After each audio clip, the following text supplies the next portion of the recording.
nitwa Betty Mushimiyimana nkaba nkora muri ADBF nkaba nshinzwe icungamutungo. Twanditse kano gatabo mu rwego rwo kugira ngo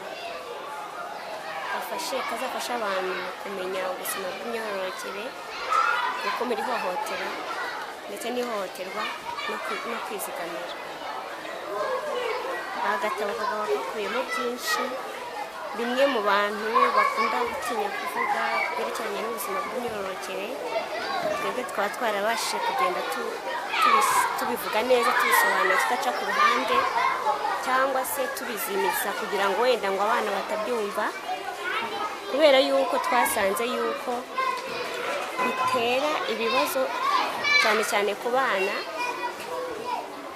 bagakura bumva yuko ibyo bintu kubivuga biteye isoni kandi ari ibintu bishobora kuba byabagirira akamaro mu kubimenya. Ni muri urwo rwego bizabafasha kwitinyuka no gutinyuka kubivuga, bakumva yuko nabyo ari ingingo zabo nk'uko wavuga n'izindi ngingo zabo zose bafite, nta soni biteye kubivuga.